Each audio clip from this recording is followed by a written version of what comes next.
Busquei meu refúgio em Ti, Senhor.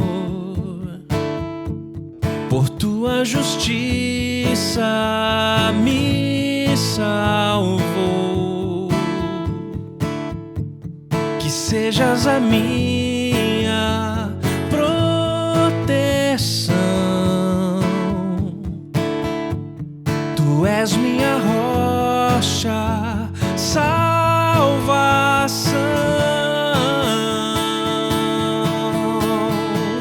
minha esperança. Não cessarei de transbordar do Teu louvor, Senhor, Rei da eternidade, dono do meu ser. Nunca me abandonarás, comigo para sempre estarás, Rei da eternidade.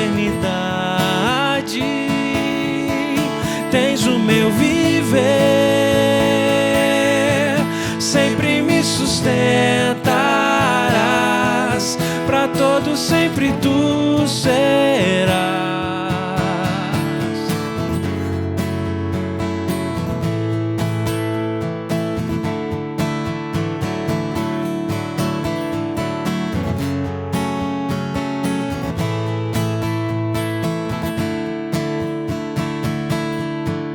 Quem se compara a Ti, ó Deus? Quem pode impedir o Teu agir? Minha confiança, não cessarei de transbordar do Teu louvor, Senhor, Rei da eternidade, dono do meu ser. Nunca me abandonarás, comigo para sempre estarás, Rei da eternidade. Tens o meu viver,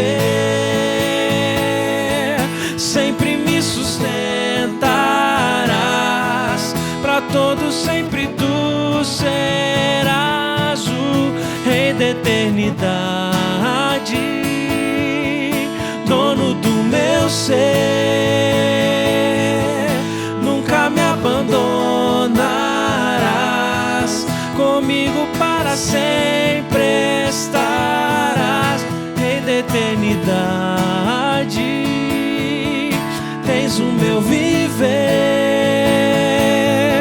sempre me sustentarás, para todo sempre Tu serás.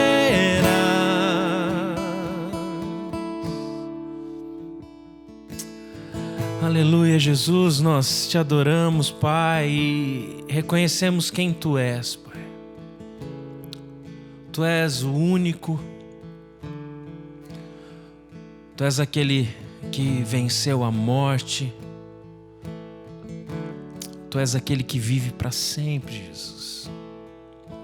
E o Teu nome, só o Teu nome, tem todo o poder no céu e na terra.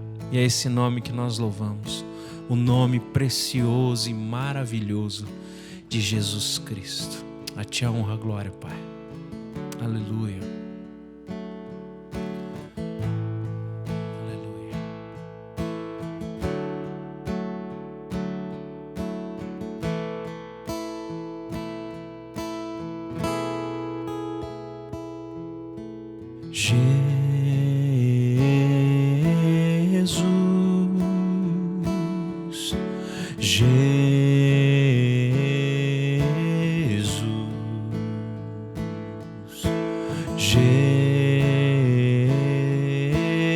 Jesus, Tu és santo,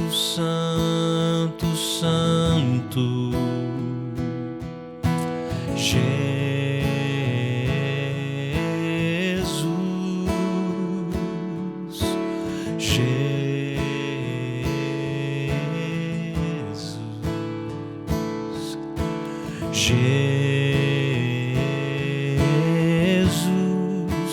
tu és santo,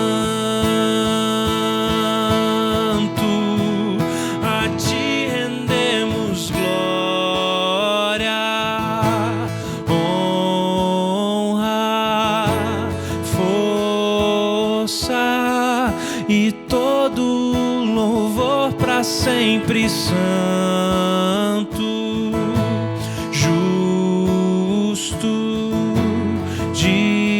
digno, fiel e verdadeiro é Jesus.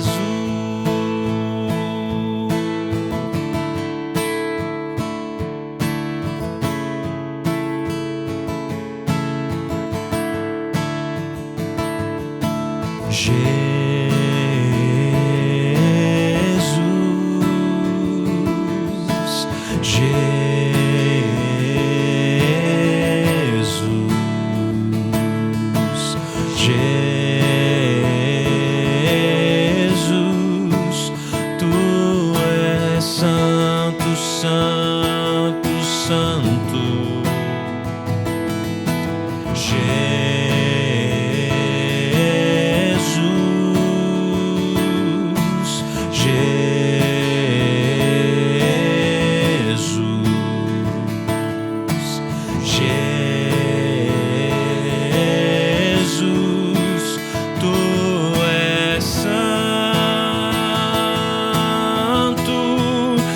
Te rendemos glória,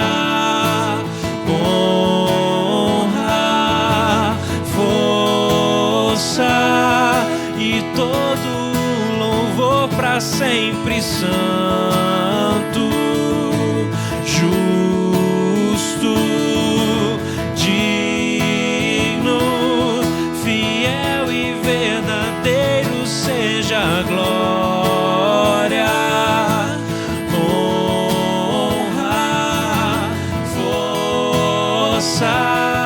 E todo louvor para sempre, santo, justo, digno, fiel e verdadeiro é Jesus.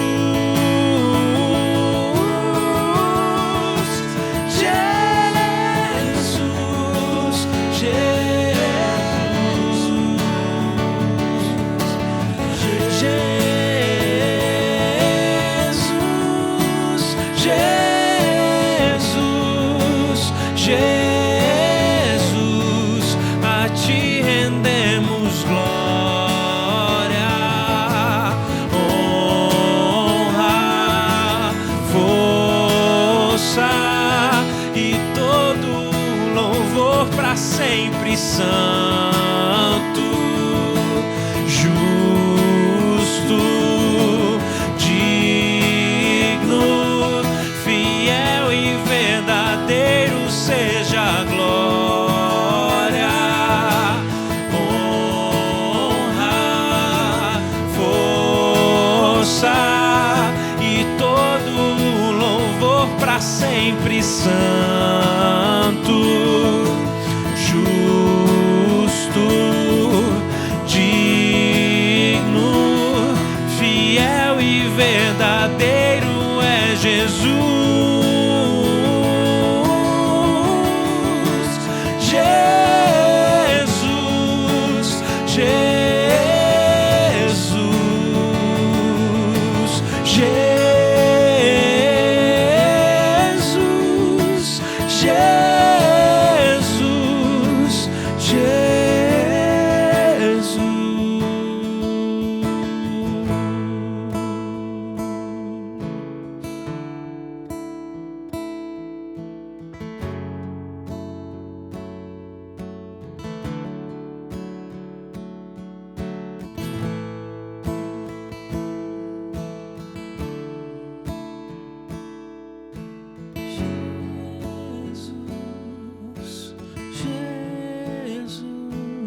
Teu nome tem poder para curar, teu nome tem poder para transformar. É por causa do teu nome que demônios são expulsos. O teu nome pode transformar tudo. Tudo pode mudar a história. Teu nome é Jesus. Aleluia.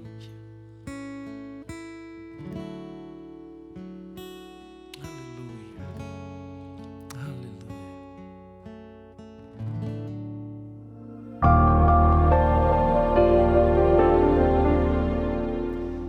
Há um texto na palavra de Deus que nos ajuda a enxergar alguns princípios espirituais, ainda que tenha sido um texto muito definido em uma experiência muito particular.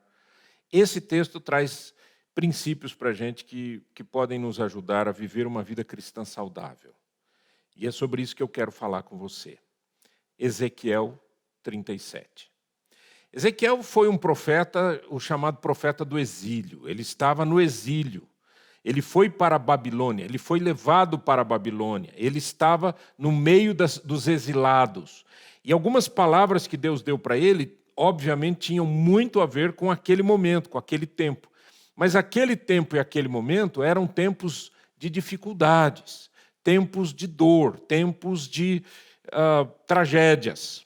E no meio dessas tragédias todas, Deus lhe dá uma experiência incrível. Eu quero ler com você o que está escrito aqui na Bíblia Sagrada, no capítulo 37. Diz assim: Veio sobre mim a mão do Senhor, e ele me levou pelo Espírito do Senhor e me deixou no meio de um vale que estava cheio de ossos, e me fez andar ao redor deles. Eram muito numerosos na superfície do vale e estavam sequíssimos. Então me perguntou: Filho do homem, acaso poderão reviver esses ossos? Respondi: Senhor Deus, tu o sabes. Vamos parar aqui, porque ele é um texto que a gente precisa assim, digerir devagarinho. A primeira constatação que a gente faz aqui nesse texto é que foi a mão do Senhor que o levou para essa experiência. Essa é a primeira coisa. Enquanto a gente não tem essa consciência de que Deus está por trás das coisas, não é? As coisas boas e coisas ruins que acontecem no mundo. Sabe? Muitas vezes é um julgamento de Deus para a nação. Muitas vezes é um julgamento de Deus para a igreja. Muitas vezes é um julgamento de Deus para a nossa vida. Então a primeira constatação que eu e você precisamos fazer é: a mão do Senhor é que me levou para estar aqui. A mão do Senhor é que está me permitindo passar por essa situação difícil. É a mão de Deus. Então, essa é a primeira constatação que a gente faz. Veio sobre mim a mão do Senhor e Ele me levou pelo Espírito do Senhor para aquela experiência. Então, o que Ezequiel vê é um vale de ossos sequíssimos. Nós sabemos lá pelo fim do texto, eu vou ler para você o fim do texto, que diz assim, verso 11. Então me diz: Filho do homem, estes ossos são toda a casa de Israel. Então tem aqui, obviamente, uma representatividade, tá certo? É uma visão, não é? Que Ezequiel teve, e aqueles ossos secos tinham a ver com a casa de Israel. Eis que dizem, olha como que Deus está, Ele ouve o que a gente fala, né, gente? Coisas boas e coisas ruins. Eis que dizem, os nossos ossos se secaram e pereceu a nossa esperança. Estamos de todo exterminados. Quer dizer, o povo estava sofrendo porque tinha sido levado para um outro lugar. Gente, esse negócio de exílio é um negócio seríssimo.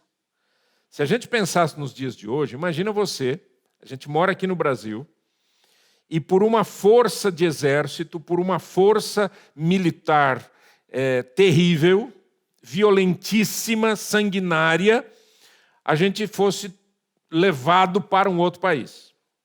Tá certo? Para a Argentina, para o Paraguai, para o Uruguai, dispersos para alguma outra região. Falando na linguagem de hoje, no nosso tempo de hoje. O que é que você leva no exílio, para um exílio? Numa fuga, o que você leva? Você não leva nada. A verdade é essa. Você vai levar uma ou outra coisa, uma outra roupinha na mão, uma trouxinha. É só você olhar, faça uma pesquisa sobre refugiados, num tempo de hoje, refugiados. Você vai ver o cara com uma mochilinha, o cara com um saquinho ou com uma trouxa. Que é a única coisa. Ele tem o quê? Eventualmente os documentos dele, uma muda de roupa e não tem mais nada. Então você não leva nada para o exílio. Então a sensação que eles estavam tendo era: acabou a nossa vida. Estamos perdidos, estamos exterminados como povo. Por quê? Perdemos a nossa terra, você tem que pensar nisso, né? A terra era muito importante. Perdemos o templo era muito importante. E agora esse povo está numa nova terra, uma terra pagã, numa terra de um exército sanguinário, né? Que era o exército da Babilônia, com Nabucodonosor, etc. Então eles dizem: estamos de todo exterminados. Esse é o pano de fundo da visão que Ezequiel teve. Tudo bem? O que nós estamos vendo então? Nós estamos vendo aqui Deus levando Ezequiel para enxergar o que os olhos não veem. Os olhos não veem. Você olha para aquele povo, você vê sofrimento, você vê dor, você vê pobreza, mas você não vê o que Deus vê. E o que é que Deus viu? Ossos secos. Essa é a primeira questão. Deus o leva para ver o que ninguém consegue ver. Mas aí diz o texto que ele me fez andar ao redor deles, quer dizer, a experiência foi tão intensa que ele andou entre eles, e aí ele diz: eram muito numerosos, na superfície do vale estavam sequíssimos. Eram muito numerosos, eram muitos. Sabe, eu tenho pensado muito sobre essa questão do quanto que a maneira como nós enxergamos as coisas nos faz dizer frases de impossibilidade. Então a gente diz assim: isso aqui não dá, gente, é muito osso seco. Isso daqui é um cemitério terrível. Quer dizer, e não é um cemitério porque não tem nada enterrado, é tudo em cima da terra. A sensação é uma sensação de impossibilidade, é uma sensação de o que eu vou fazer. Não é verdade? Se o cara perde um emprego, por exemplo, de 20 anos, ele não se preparou, ele não estudou, ele não se atualizou, ele não sabe o que fazer, e agora? Ele diz: é muito grande esse problema, eu estou perdido. Né?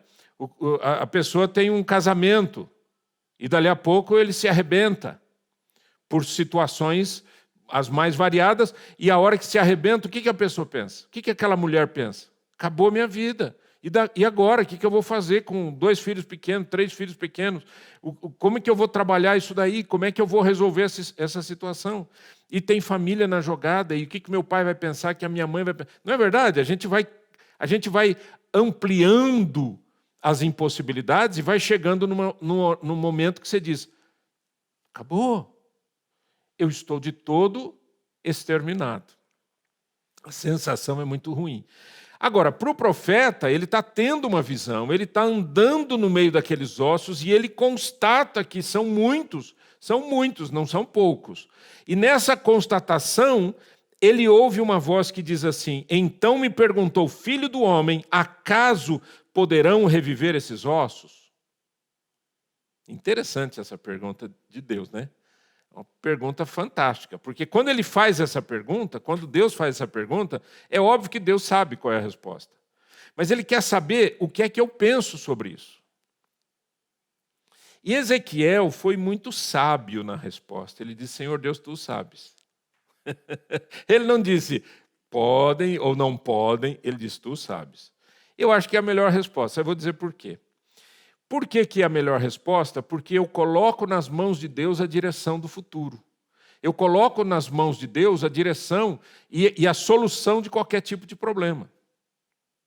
Aprenda a fazer isso. Aprenda a colocar nas mãos do Senhor. Agora, quando você coloca nas mãos de Deus, sabe o que acontece? Deus convida você a participar desse milagre. E olha o que o texto diz.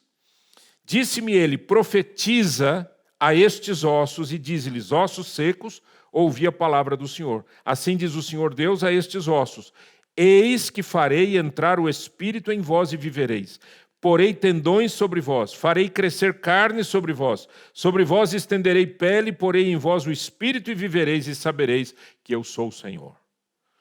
Então o que Deus está falando é o seguinte: Ele é a solução para aquele povo triste, aquele povo murcho pela falta de esperança, pelas perdas enormes que tiveram, certo?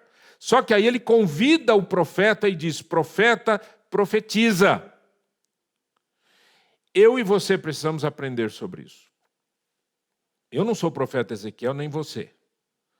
Mas o princípio espiritual aqui por detrás é: quando Deus quer fazer alguma coisa, Ele vai fazer. Mas Ele convida a cada um de nós a participar disso. Como? Número 1, profetizando. Profetizar significa usar a sua boca. Profetizar significa usar as palavras. Profetizar significa dizer palavras que Deus te disse. Só que essa profecia, ela é poderosíssima. Por quê?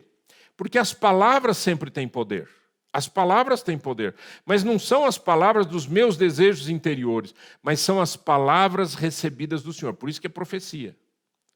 A profecia é uma palavra de Deus expelida pela nossa boca. Eu e você precisamos, número 1, conhecer a vontade de Deus e então profetizar em cima da vontade de Deus. Não é a minha vontade que eu vou sair na rua agora dizendo assim: isso aqui acontece isso, acontece aquilo, acontece... Não, o que é que Deus quer que aconteça? A hora que Deus diz: é isso que eu quero, você vai e profetiza. Você usa a sua boca para edificar, para trazer vida onde não tem vida. Agora, lembra uma coisa: os ossos estão secos, sequíssimos. Isso significa, diante dos seres humanos, acabou. A visão humana é impossível. A visão divina é: eu vou fazer isso, vou fazer isso, vou fazer isso, e vocês vão viver e vão me conhecer. Vocês vão saber quem eu sou. Essa é a visão de Deus, então eu tenho que falar na mesma linha de Deus. Aprenda a fazer isso, a falar no mesmo som, na mesma palavra que vem do coração do Pai, né? Em sintonia com a vontade de Deus. Aquilo que Deus quer, profetiza. Profetiza. Abra sua boca, né? Ah, mas está seco, sequíssimo, são muitos. Profetiza, faça o que Deus quer que você faça. Quando você obedece a Deus, não tem absolutamente nenhum impedimento. Veja no versículo 7, diz: então, Ezequiel falando, profetizei segundo me for ordenado, enquanto eu profetizava. Olha que legal isso aqui. Enquanto eu profetizava, houve um ruído, um barulho de ossos que batiam contra ossos e se ajuntavam cada osso a cada osso ao seu osso. Olhei e eis que havia tendões sobre eles e cresceram as carnes e se estendeu a pele sobre eles, mas não havia neles o espírito. Então, a primeira coisa que o profeta faz é obedecer, certo? E ele obedece baseado no quê? Na revelação. Qual foi a revelação? A revelação que está a partir do verso 4 até o verso de número 6. A revelação, o Senhor falou: eu vou fazer isso, eu vou fazer isso, eu vou fazer isso, eu vou fazer... Quando ele profetiza, ele traz à vida aquilo que Deus disse que haveria de acontecer. Quando ele traz à vida, as coisas começam a acontecer. Porém, tem aqui um detalhe interessante. Tanto a revelação de Deus, quanto muitas vezes as coisas que Deus faz, elas são progressivas. Então ele profetizou, os ossos que estavam todos separados começaram a se unir, formaram o quê? Um esqueleto. Aquele esqueleto começou a receber tendões e nervos, etc, etc, e a carne. Formou-se um corpo, certo? Mas aquele corpo, sem o sopro de Deus, está morto. Então agora você não está vendo apenas ossos, agora você já está vendo defunto. Você está vendo gente morta, sem vida, tá certo? Mas pelo menos tem a forma de um corpo humano, ok?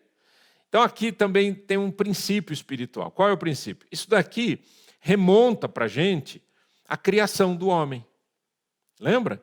Quando Deus fez o homem da terra, né, ele fez o homem. A hora que ele fez o homem, ele soprou nas narinas o seu espírito. Então o homem foi feito alma vivente, diz a Bíblia. Em tudo na vida tem que ser assim, gente. eu posso até ver um pouco do milagre, mas eu tenho que entender que há uma progressão. Houve um milagre aqui, mas tem um outro milagre para acontecer. Certo? Então eu não posso ficar sendo enganado pelos meus olhos. Os meus olhos viram ossos, agora não tem mais ossos. Tem gente, mas não tem gente viva. Ah, então não adiantou nada. Você vê que situação? Puxa vida. Vou embora. Não. O que acontece no texto? Então ele me disse, verso 9, Deus falando com Ezequiel, Deus está ensinando Ezequiel, profetiza ao Espírito, profetiza, ó filho do homem, e dize-lhe, assim diz o Senhor Deus, vem dos 4 ventos, ó Espírito, e assopra sobre estes mortos para que vivam. Verso 10, profetizei como ele me ordenara. De novo, obediência. De novo dizer, Senhor, o que é que o Senhor quer? Eu vou fazer o que o Senhor quiser. E o Espírito entrou neles e viveram e se puseram em pé, um exército sobremodo numeroso. Que lindo. Né? Então, de ossos secos agora é um exército vivo. Olha que lindo. Houve uma progressão. Mas lembra, onde é que está o blueprint? Onde é que está a planta dessa realização? No céu.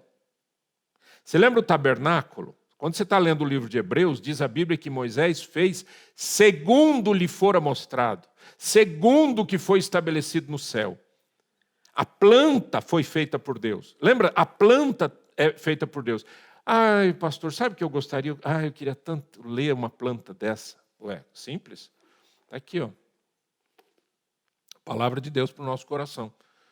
É a Bíblia Sagrada. A Bíblia é que me dá a direção necessária. É aquilo que eu preciso. Por isso que sem as Escrituras, as pessoas vão errando, errando e errando. Aliás, Jesus já tinha falado isso. Ninguém tem que colocar nem uma informação a mais. Jesus disse assim, errais não conhecendo as Escrituras e nem o poder de Deus. Errais não conhecendo as Escrituras e nem o poder de Deus. Heresias, elas acontecem no mundo desde sempre, ok? Desde sempre. Não tem um período da humanidade que a gente não teve distorções da doutrina. Sempre convivemos, ou a igreja conviveu com as heresias. Só que no tempo que a gente vive hoje, que a gente grava um vídeo, que a gente põe na internet, e isso daí é espalhado, a gente está vendo mais heresias, né? Antes que eram faladas escondidas nas várias reuniões, hoje elas estão sendo publicadas dos telhados. Infelizmente, muita gente acredita em tudo que ouve. É o pastor fulano de tal, é o missionário fulano de tal, é o pregador não sei o quê. Esse cara aqui é maravilhoso. Por que ele é maravilhoso? Ninguém é maravilhoso. Só Deus é maravilhoso. E é isso que a gente tem que entender. Deus é maravilhoso e a palavra dele é maravilhosa. E eu tenho que olhar para as Escrituras, eu tenho que voltar para as Escrituras. Lembra que essa experiência toda de Ezequiel, ela nasce de uma revelação. Ela não nasceu da cabeça de alguém, tá certo? Não foi alguém dizendo assim, nossa, eu vou profetizar para esses ossos aqui. Vai lá, ossos, vocês vão... Não. Eu me lembro de um testemunho que alguém contou, até muito triste, na verdade, foi que eram alguns cristãos, se não me engano, coreanos, e eles disseram assim, nós lemos na Bíblia que Pedro andou sobre a água. E eles foram para a água e queriam andar em cima da água, se afogaram, obviamente. Não sei se morreram ou não, mas... mas então não funcionou? Mas quem falou para você que o texto bíblico estava autorizando a gente a repetir uma experiência de Deus, ou uma experiência histórica, uma experiência de um milagre? Aquela experiência foi aquela experiência. Assim como você tem a sua experiência com Deus, eu tenho a minha, a gente não pode replicar isso daí, nem ensinar isso daí. A gente tem que ensinar a revelação. E o que é a revelação? É aquilo que Deus disse que é. Quando Deus disse, esse povo está se sentindo como ossos secos, eu vou curá-lo, eu vou chamar Ezequiel, Ezequiel vai profetizar, ele vai ver o milagre, porque eu estou ensinando o meu profeta a viver debaixo da minha orientação. Obediência pura. me chama a atenção que enquanto ele profetizava, o milagre acontecia. Não tem tempo definido de quando que Deus vai fazer esse milagre, aquele milagre. Tem um coração submisso, um coração que crê, um coração que obedece e descansa no Senhor.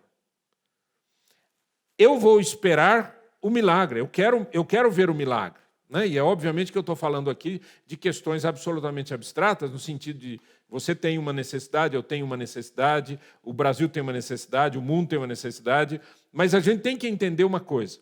Se nós estamos embasados nas Escrituras, então nós podemos profetizar. Se nós não estamos embasados nas Escrituras, nós não podemos profetizar.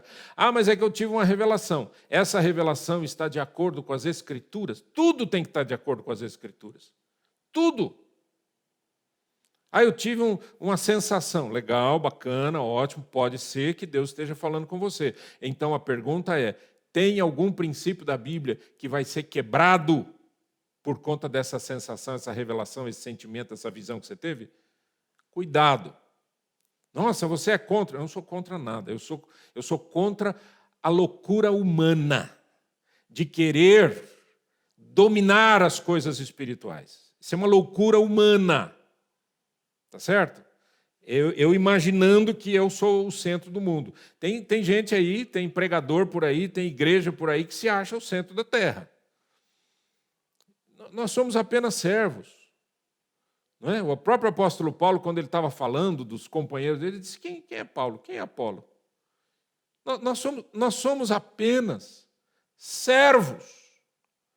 Servos. Servos de quem? Servos de Deus. E cada um dentro da sua área, dos seus dons, dos seus talentos. E a gente é servo do Senhor. E quando a gente anda como servos do Senhor, os milagres vão ocorrer. E aí acontece uma coisa incrível. Quando ele diz, esses ossos são a casa de Israel, esse pessoal está sem esperança, está se sentindo mal, no verso 12 ele diz, portanto profetiza e dize-lhes, assim diz o Senhor Deus, eis que abrirei a vossa sepultura e vos farei sair dela ao povo meu e vos trarei a terra de Israel. Sabereis que eu sou o Senhor quando eu abrir a vossa sepultura e vos fizer sair dela, ó povo meu, porei em vós o meu espírito, vivereis e vos estabelecerei na vossa própria terra. Então sabereis que eu, o Senhor, disse isto e o fiz, diz o Senhor. Então são situações aqui distintas. A primeira situação é Ezequiel falando com ossos. Total impossibilidade. Né? Aparentemente parece loucura, não é isso? Ezequiel falando com ossos. Depois é Ezequiel falando com corpos sem vida. Depois é Ezequiel falando com corpos com vida. E novamente agora vem outra palavra do Senhor. E essa palavra se cumpre, na verdade, 70 anos depois, não dessa experiência, mas 70 anos de cativeiro, né? E o povo volta para a terra, a chamada Terra Prometida. Mas a gente tem isso se repetindo na história. Né? Próprio em 1948, quando o povo de Israel volta para Israel. E até hoje existem grupos de judeus voltando para Israel. Mas tudo isso, né, o mais importante disso tudo aqui, que eu quero trazer para mim e para você, é o seguinte, é que quando a gente fica firmado naquilo que foi revelado nas Escrituras, a gente pode ter certeza. Por isso que a Bíblia diz, a fé é a certeza das coisas que se esperam e a firme convicção dos fatos que não se veem. Fé não é sentimento, fé não é abstrato, nada. Fé é baseada na revelação de Deus. Deus disse, eu vou fazer isso, eu vou fazer isso, eu vou fazer isso, eu vou fazer isso. Quando ele fez tudo aquilo e o povo está ali, na visão de Ezequiel, agora Ezequiel diz para esse povo que eles podem ter esperança porque eles ainda vão voltar para a terra deles. Que coisa fantástica. E o mais legal de tudo é o quê? É Deus dizendo, e vocês vão ficar sabendo quem é que fez isso. Não foi Ezequiel, não foi o próprio Ciro que vem depois, não foram esses reis humanos e nem profetas humanos e nem servos humanos. Eu fiz, diz o Senhor. Eu fiz. Então sabereis que eu, o Senhor, disse isso e o fiz, diz o Senhor. Eu não sei que tipo de enfrentamento você está tendo nesse momento. Eu sei que todos nós estamos enfrentando situações adversas no mundo, não é? Seja por causa de pandemia, seja por causa de falta de emprego, seja por falta de entender como é que as coisas vão acontecer amanhã. Eu não sei que tipo de enfrentamento você tem. Mas eu sei de uma coisa.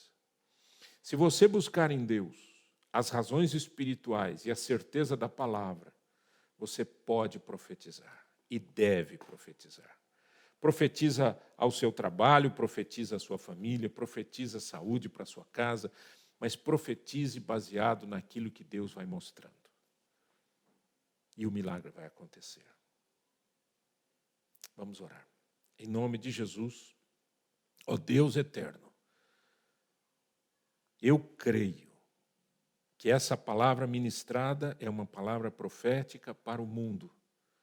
E eu te peço que essa palavra profética, ela saia do áudio e do vídeo e alcance os corações em nome de Jesus. Amém e amém.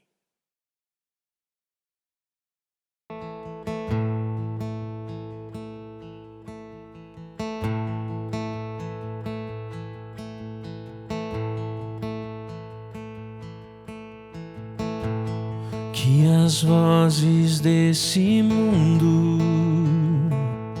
não me distraiam, quero ouvir tua voz. Que os prazeres deste mundo não ocupem teu lugar. Teu amigo quero ser, não só ouvir, mas sim obedecer.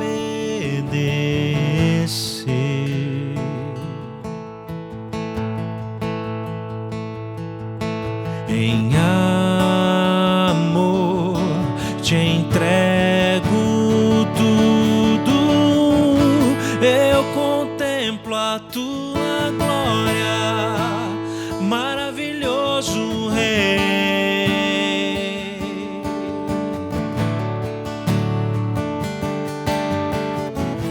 Eu contemplo a tua glória, maravilhoso Rei.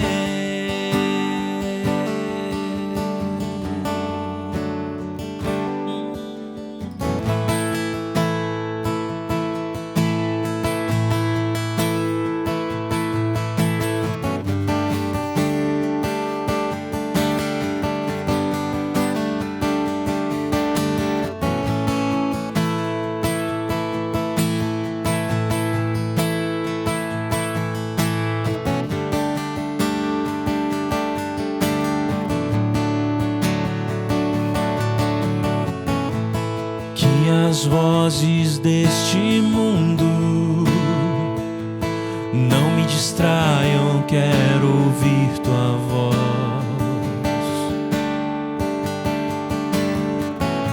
Que os prazeres deste mundo não ocupem teu lugar. Teu amigo quero ser, não só ouvir, mas sim obedecer.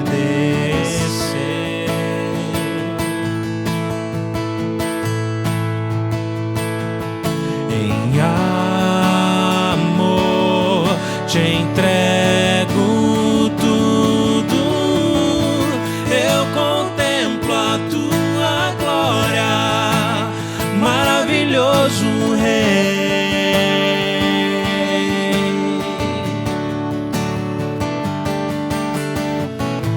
Eu contemplo a tua glória, maravilhoso Rei.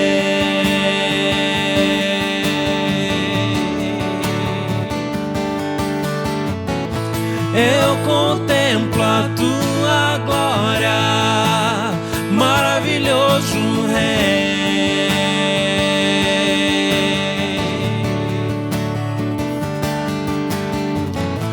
Eu contemplo a tua glória, maravilhoso Rei.